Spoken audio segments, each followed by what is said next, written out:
We talk a lot about doing life alone and starting over and how that all feels like, and how it's great to be strong when everything changes.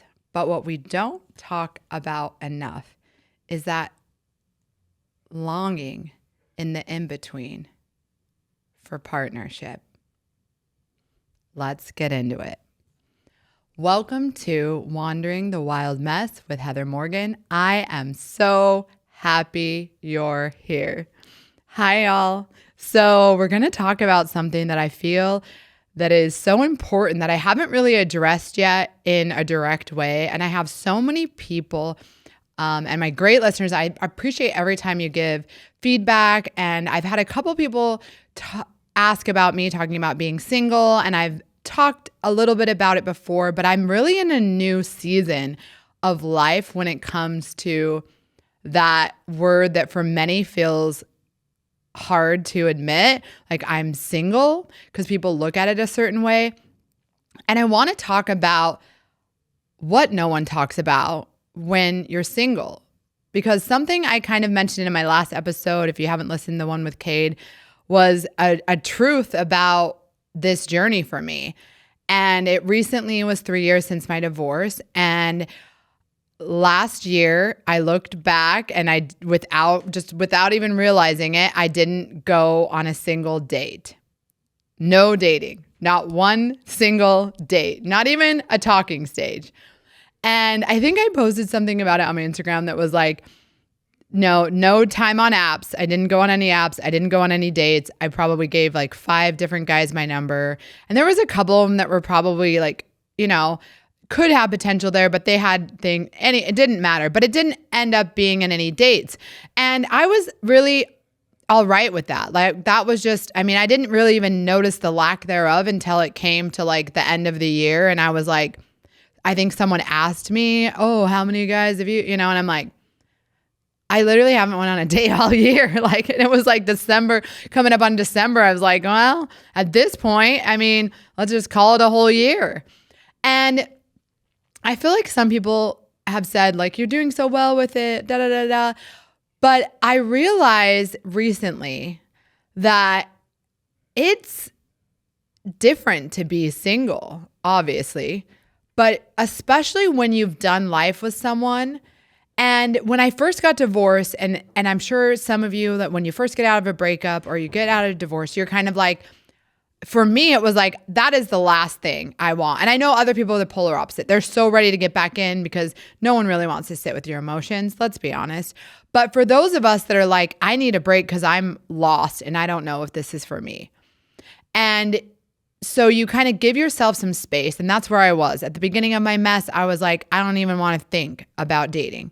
And I was just having fun, enjoying the time, and it was working for me. And then last year, I think I just went on with that theme. I was like, yeah, I'm not looking for anything serious, but I was really doing a lot of inner work and a lot of healing last year. So I didn't prioritize distraction, and distraction, sometimes that is how we, entertain people that we don't really see for a long term in our lives, but they're a fun little season. And I didn't do that.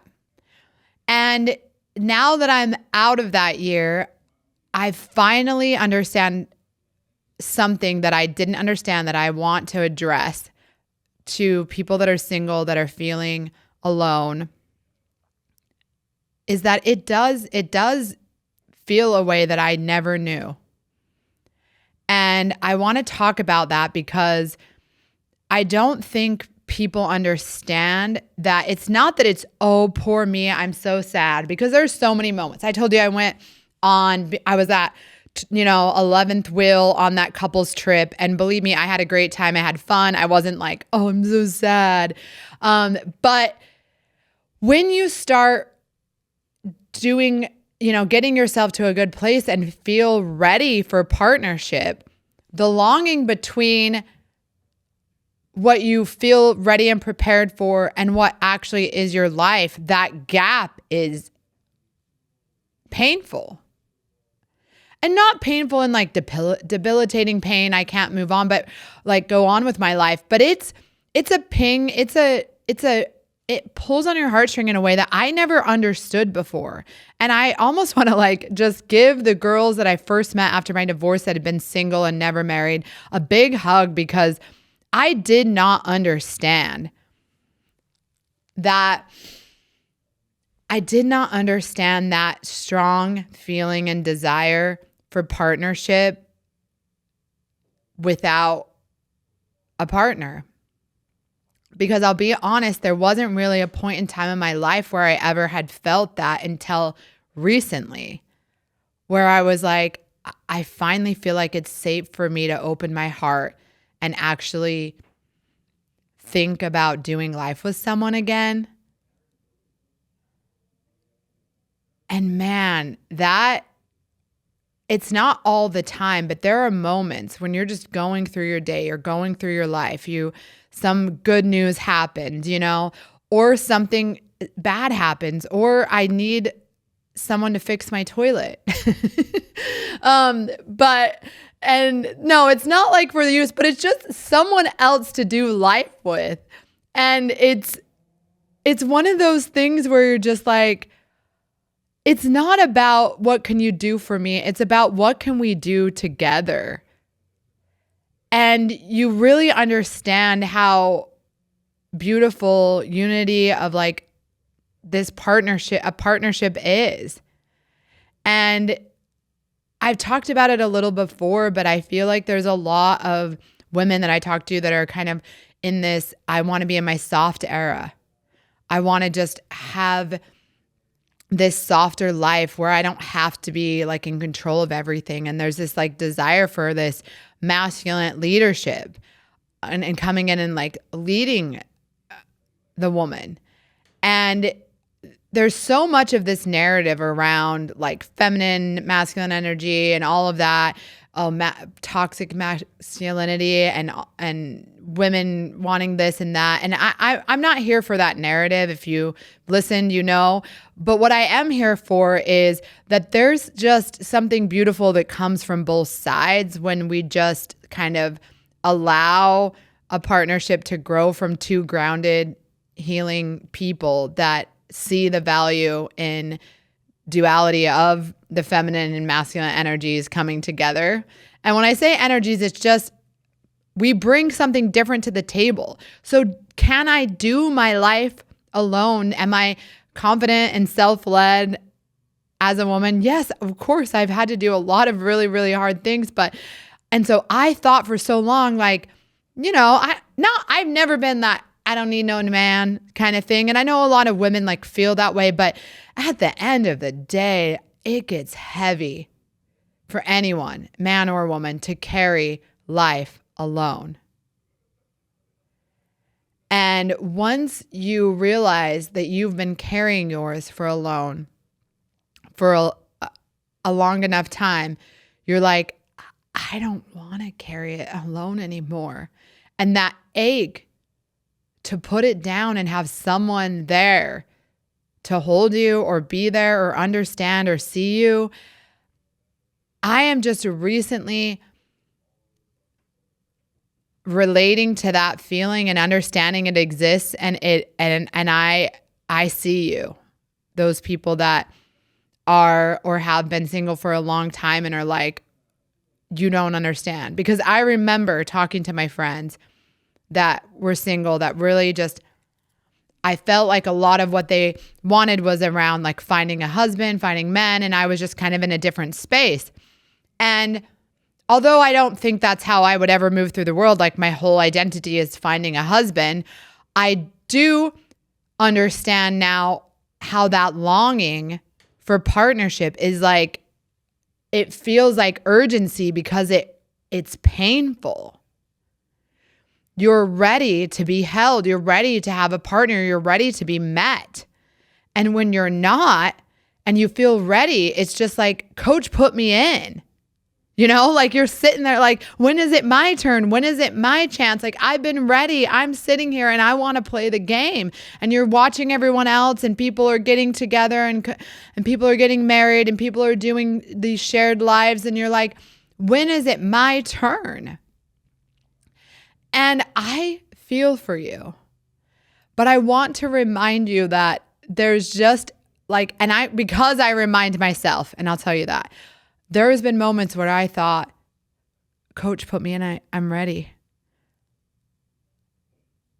But then, and that longing feels so strong. And this is very vulnerable for me to admit.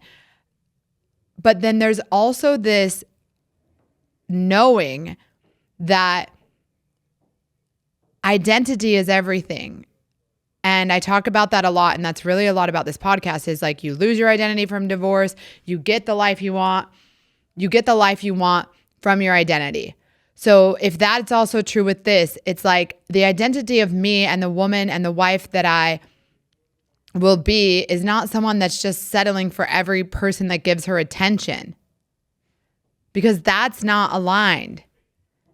And that's a different kind of discipline, because I'm sure you know, as a woman or even men, like there's plenty of people in the world that would give you attention, give you some of their time, but those aren't always the people that you would actually see yourself in a partnership with.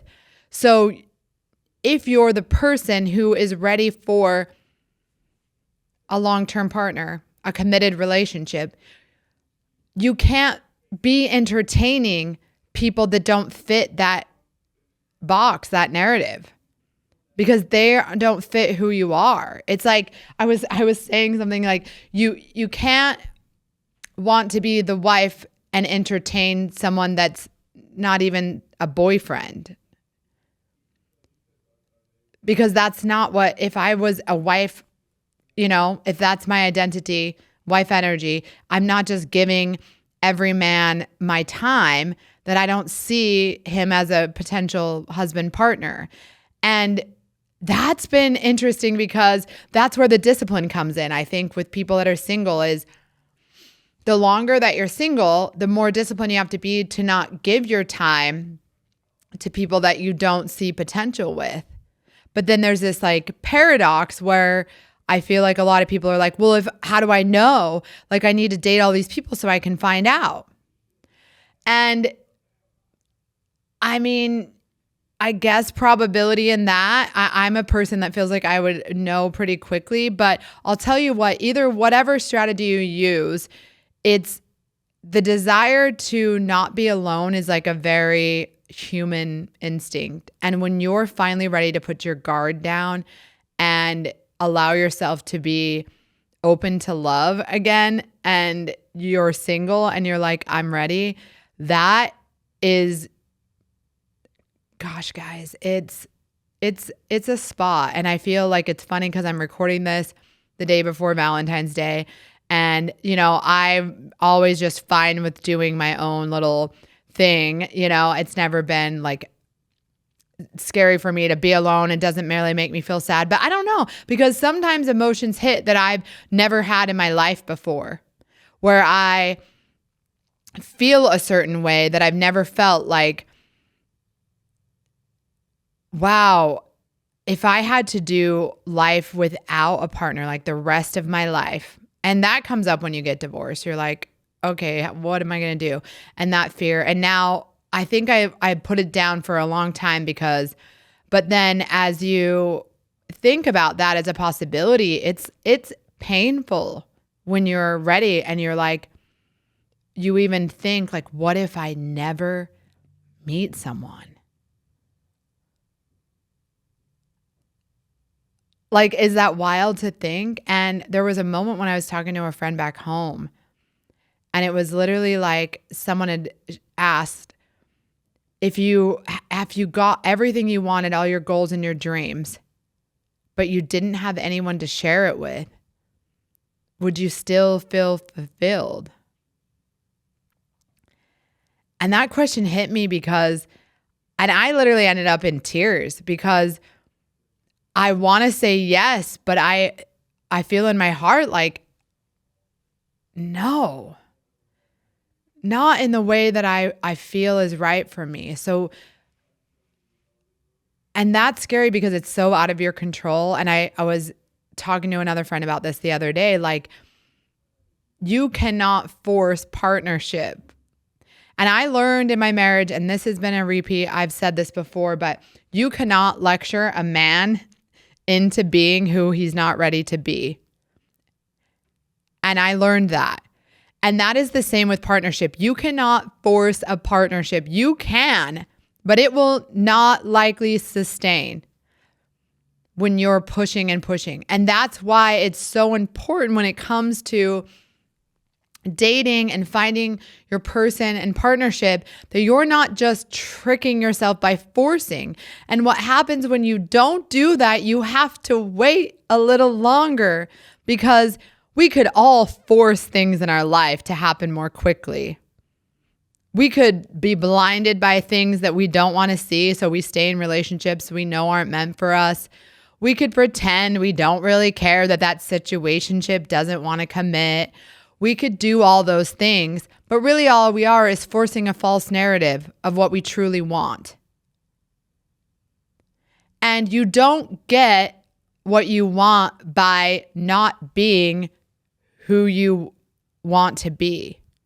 So if you want to be a wife and husband, but you're sitting in a situationship for 5 years, you're not going to have the result of the person that says, I'm going to partner when I see this going where I want to be.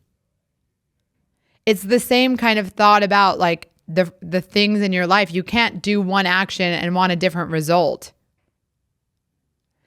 But it takes discipline to not like, especially, and I'll get a little vulnerable. Like I'm a touchy girl. Like I love to be like held and hold hands and all those affectionate things. And like it actually aches sometimes to think of how long it's been. You know what I mean? And it's not like I'm like doing it other than like, yeah, I could probably just find comfort, but it's temporary. Just like anything in your life, we find numbing and temporary comforts, but that actually just puts you farther behind, because you're going to think about the shame with it, or the why did I do that, or the oh, it's gone now, and the withdrawals of it. And so it doesn't really give you anything sustainable. It just is that numbing for that moment. So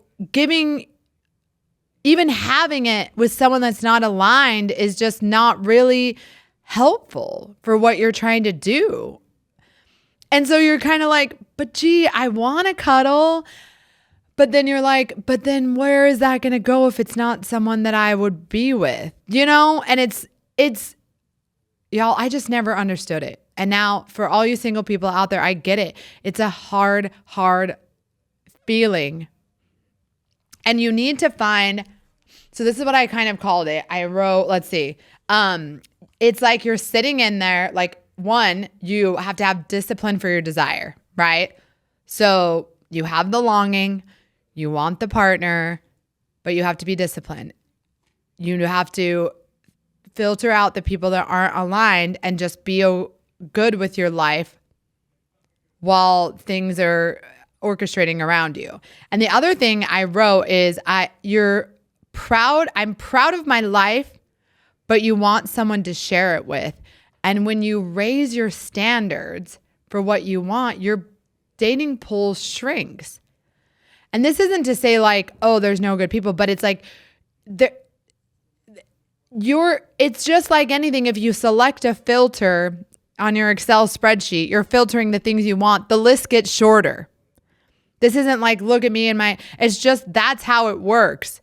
Because you're looking for certain things. And that doesn't even mean you're like down to the wire. But if there's just certain things that you want, there's going to filter out a big population of people that aren't there. So if you want someone that can meet you where you are, and you're really working on yourself and you're grounded and you're healing, the amount of people that can meet you there are just less than the amount of people that don't. And that, we can't get hung up on that. I've thought about that before. Like, I know a lot of people are like, there's no good women out there. There's no good men out there. Well, you're not going to find them saying that. I'll tell you that. And I've talked about that before. Like, because then you're already filtering out a lot of people that could be good for you, but you're just deciding there's none. So you're not going to find them, right?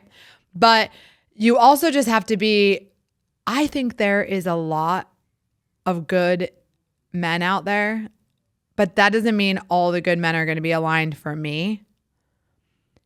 And I only desire one, but I know that I can be ready for that door to open, but it's not going to open until the man that's meant to be behind it is ready to open it and meet me. And that truth is something that that's where it all comes back to like trust and surrender. And that is such a hard thing to hear when you're ready. Just trust the timing. Everything always works out. It'll be fine. And you're like, yeah. And like that feels like nails on a chalkboard to someone who's in the ache of put me in, coach. We will when it's your turn. But when we don't know. We're not giving you a timeline. It's just when. Just sometime, just eventually. And for our brains to just have absolutely no control over that's why a lot of people stay in situationships. That's why a lot of people stay in marriages that aren't aligned. That's why a lot of people stay in relationships that aren't for them, because at least they can control it a little bit. But being on your own and being in that longing, that's a different kind of ache that I never knew until recently. And I want to tell you that I am so proud of you for keeping your standards, staying in the single. I think that's one thing that people don't talk about, because I know there's a lot of people that are I told you, I didn't know those types of people mostly back home in Utah. Most people in Utah get married pretty young. I didn't really know that many people that had never been married. Now I moved to Nashville, a little more of a melting pot, met a lot of people later in life, still haven't been married. And there is a discipline when you are deciding to just not settle for something that's not for you. When you decide that this longing is strong, but I do want aligned partnership. And there is some value in the way that you're able to not just partner up, just to fill the void and the silence, right? Because I think a lot of us that are single, like, let's be real. It's not like we couldn't just find someone to fill the void. But the discipline and the ache that you have to manage is when you're just not doing that. And you're saying, I want it to feel like I want it to feel. And I talked about that guy that was the preview. Like, that's why sometimes previews are important. People in your life, when you're thinking it should have worked out, it's nice that it didn't, because you know what it feels like. And it's a double-edged sword, because you know what it feels like. So you're like, oh, that was so good. And there are times that I'm just like, oh, that preview guy, like how that was so nice. Like, that would be so great to have that again. It wasn't him, but someone like that. And because I know what that feels like, the longing is even stronger, because I'm like, gosh, that felt good. But then there's on the other side, it's like there's this fear that like, what if the next guy's a preview too? And I don't have control over that. I can just hope that I filtered out enough that it wouldn't be. And there's so much partnership and singleness and dating and this whole world. I want to say there's a lot of things you can't control in it. And I learned that in my marriage again. I know I couldn't control a grown man. It wasn't going to change for me. And that's something that you just have to learn, the resilience and the acceptance of. There are a lot of things that are out of your control, and partnership, I am learning, is one of them. You can long for it. You can ache. You can heal. You can do all the things to be the best partner you can be, but you cannot control timing and orchestration of two people to meet. You can't. Guys, so there are times that but what I will say is the beauty in the singleness that I want you to feel.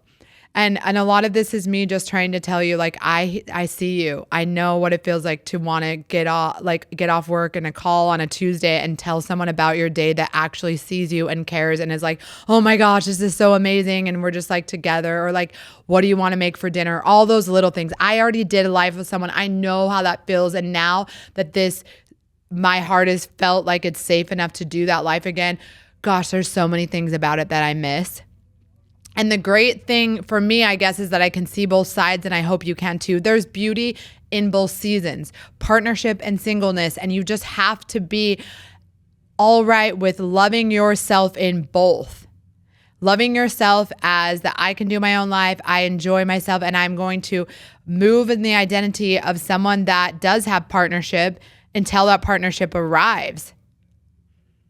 And then remembering like all of the beautiful things you loved about partnership when you had that partnership, and then the things that you are going to make sure are done differently in this next partnership when it arrives. You're just preparing. This whole season of singleness is your preparation for what's meant for you.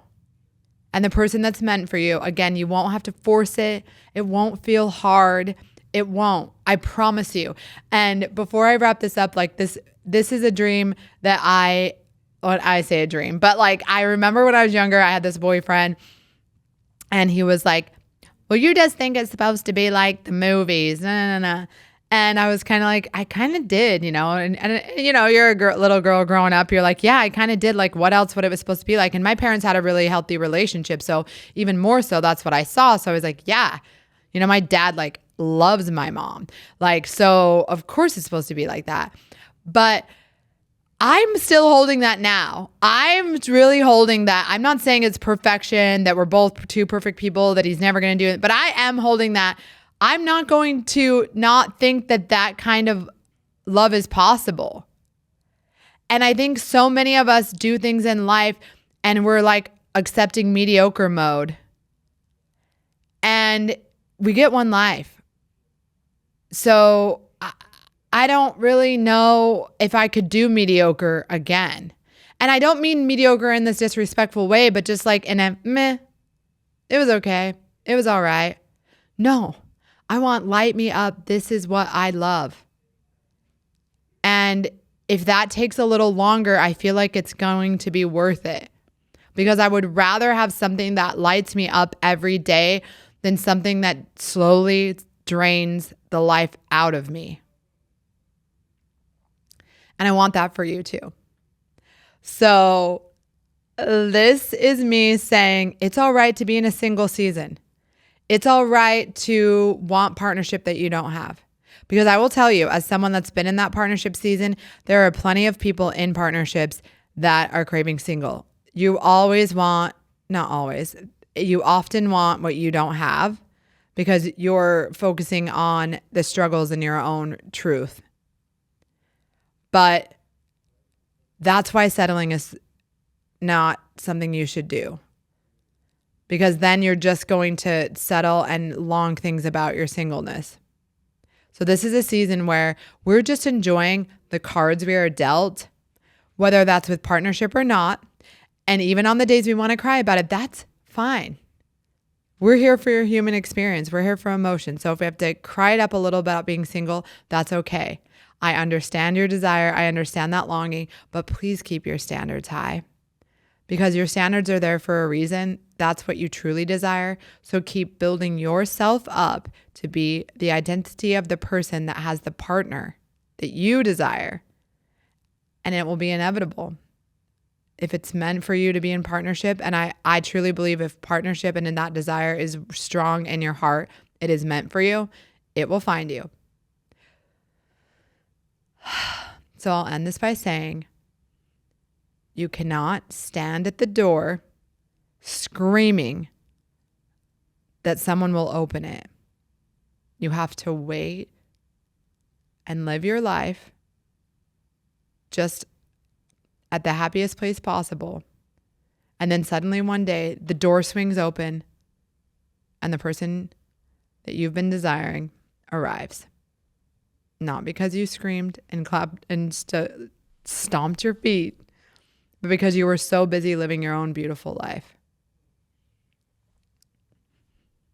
This was Wandering the Wild Mess with Heather Morgan. You matter.